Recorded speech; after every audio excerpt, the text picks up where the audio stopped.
Welcome back to SUPERSTAT. Today we are going to do a throwback to our shifts and trends types of episodes where we are kind of short, but we talk about interesting historical topics or emerging topics in the news. And we've got a good one today. Aaron, tell everyone what we're talking about. So it is a very important time. It is Phlebotomy Appreciation Week. Woo-woo! Phlebotomy. A very important group of people that are patient-facing laboratory professionals that have such a huge impact. So we felt like it deserved its own celebration and to go through some trends and to kind of talk about how we got here and the huge impact that all of our phlebotomy professionals have on all of us. Yeah, and you might be working in a lab and being like, phlebotomy, I don't need to listen to that, but we're going to drop some historical tidbits you may not have known about phlebotomy and also share a little bit about our experience. That is actually how I started in the laboratory. Was it really? Oh. It was. I was a phlebotomist. Yeah, yep, for a trauma center. Oh, I got to see so much stuff. It was great. So why don't we dive in?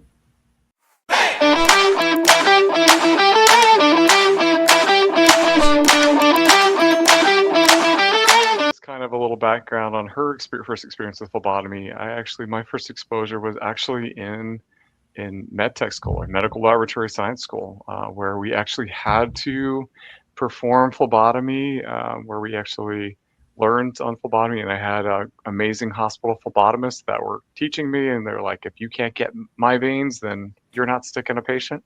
So I still remember sticking first phlebotomist, and then that skill actually paid off because while I was in school, I was still working evening shift and I was doing some phlebotomy as well for some patients. So it used to be like the norm, right? Like if you were a tech at a community or scientist at a community hospital, you had to draw blood. Like I think that was the expectation.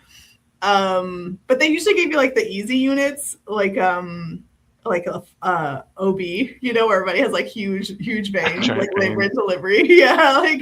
Postpartum care, and didn't send you to the ICUs. But I had a cousin that had to draw blood cultures, so she had to go to the floors and draw the blood cultures. So that was pretty wild. So kind of we got to know where we come from to where know where we're going. So Melody, you want to kind of walk us through a little bit about the origins of phlebotomy?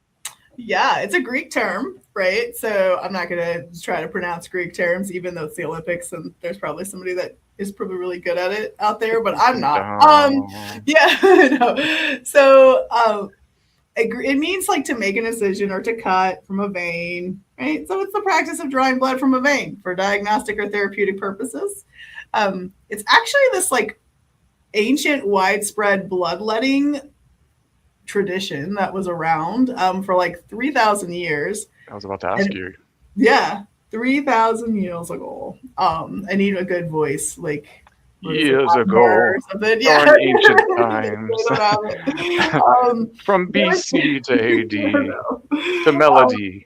Yeah, to balance bodily humors is how they worded it. And so it originated in Egypt, but it was like refined by the Greeks and the Romans, and it was practiced by medieval barber surgeons before becoming like a 20th century scientific diagnostic procedure. Obviously, we focus on safety and occasionally therapeutic removal.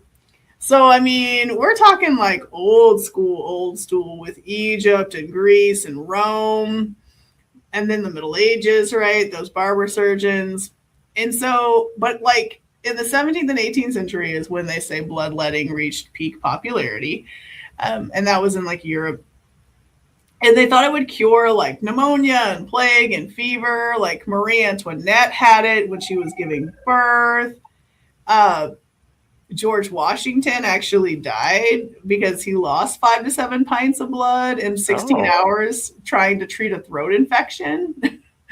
So that actually started this idea of like extreme bleeding though. So there was a benefit to that unfortunate event, as there are oftentimes historically. And then, we have Louis Pasteur, who is, proving infections cause inflammation and discrediting the need for the bloodletting. So that was all like the 1800s. And then, now we're in the 1900s and we don't really do bloodletting anymore.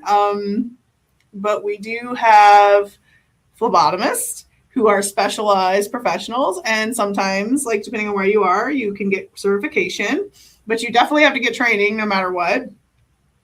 And you focus on venipuncture for lab tests and even therapeutic phlebotomy, which is used on like hemochromatosis specifically. And, now we have like a lot of advancements in this space too, as we look at patient-centered outcomes and experiences to where, you can have absorptive microsampling and even some of the stuff that you can collect at home devices. You do phlebotomy on yourself now with those little devices, those capillary devices. So yeah, that's the history. Thank you for listening to my lit review. But yeah, no, it's just I think most people don't realize how far back phlebotomy goes, that phlebotomists have been in practice in different ways, shapes, and forms throughout history, to a point where, I didn't know that.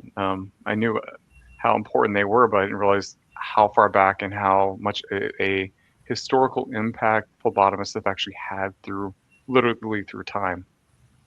So I didn't know George Washington died because they screwed it up. Now I know. Hey, it's proper collection, proper processing. Our team members are trained. Yeah. So kind of touched on that in the historical part, but what are some important parts of the collection process? So why is phlebotomy so important to a laboratory test besides actually getting the blood out? Yeah, I think part of it too is they're the face of the lab. We tell our phlebotomists that all the time. Like, you are who the patients see. They don't, more than they see the scientists. They see our results, but they don't see us as people, right? Like doing the work. But they see you, and so their customer service part of the lab is like super important. The fact that that's maybe the most interaction. I know like, because when I was a phlebotomist, people ask me questions all the time. Well, what is that test? And what is this? And blah, blah, blah. And so they're even doing a little bit of patient education sometimes, at times when appropriate, I would say, right? Like caveat. But then triaging and doing blood conservation and even like nowadays we have to talk about like safety, right? Like that's a high risk job because patient abuse incidences are getting higher, where patients are like hitting and kicking and biting and things. And I've been kicked in the stomach before by a patient, so they're on the front line in a different way. They are. And you touched on it too, that they're dealing with all sorts of patients. They don't know who's coming through the door, so yeah, they've got a lot of them do actually have like a call button or something, that just in case there is an emergency. But they're drawing, in some cases, pediatric patients, depending on what your policies are at your hospital. But they are that patient-facing lab professional. So they're the ones that the patients are seeing, that they're interacting with. And even, some of our phlebotomists, when going on my quality audits, it's the rapport they built with their patients, and they're even going through, besides checking, of course, the patient identifiers, name and date of birth, but they're going, okay, you're here for this physician, and going through, okay, are these the orders that you need? This is where they're going. They're providing that education, because in some cases, some of our lab tests don't actually go to our laboratory. Sometimes they're contracted out to different labs, so they're the ones kind of communicating that. So that's always something that has been impressive to me. And the other big things are getting to see that rapport that they have with their patients. So people will follow phlebotomists to different locations. Just one of our really great ones, Brian, she went to a different location, and there are people that were following her to, I have to go here, because they built that strong relationship. So it's pretty cool. It is pretty awesome, and it's a skill for sure. Like, people think phlebotomy is super easy, and like it's not. It is a skill, especially when someone's like, if you have an infant and you're doing a heel stick, to if you're doing really creative sticks, because people may have like his patient history that requires you can only go on one side, like if they have a shunt or something like that. And it's just really, it can get really complicated really fast. You also have to think on the fly really well. I think we don't give them enough credit for that. Like they're constantly rerouting. Most of them know the hospital map better than the CEO because they're running all over the house. True. Yeah, you know, and definitely more than most lab people. I also think too, like they're an important piece of increasing access to lab testing because without phlebotomy and collecting the specimen, you can't run tests. And so this idea of mobile phlebotomists who can go on home visits and who can assist in rural doctors' offices and rural community access hospitals and blood donation centers and mobile buses, like that's a very, very important utility for individuals, and it's an important part of us having laboratory access to remote and testing desert environments. Yeah, no, exactly. I mean, we do talk a lot about access to testing, but you can't increase that access to testing without the phlebotomists that are actually going to all these places where you need to actually reach more people. And I'm glad you touched on the home health aspect, the mobile phlebotomy, how they're going out into the communities, into these testing deserts, hospital settings, doctors' offices. They are located just about everywhere. And I got to hand it to like our phlebotomy outreach manager and some of the supervisors. They're managing about 80 to 100 phlebotomists that are providing those laboratory services to patients to get the actual proper collection. Because if you don't collect it right, the blood can hemolyze, it can clot.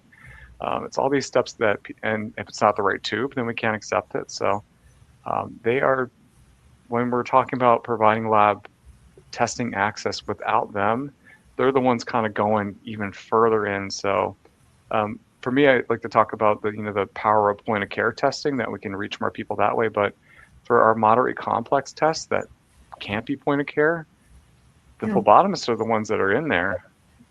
Right. So So for all those of you that are not phlebotomists and listening, you should thank the phlebotomists this week because they work very hard and they're the face of the laboratory. And we from SUPERSTAT want to say happy laboratory, like phlebotomy week, and party hard, but not too hard. And we thank you for what you do. And we really couldn't do what we do without you.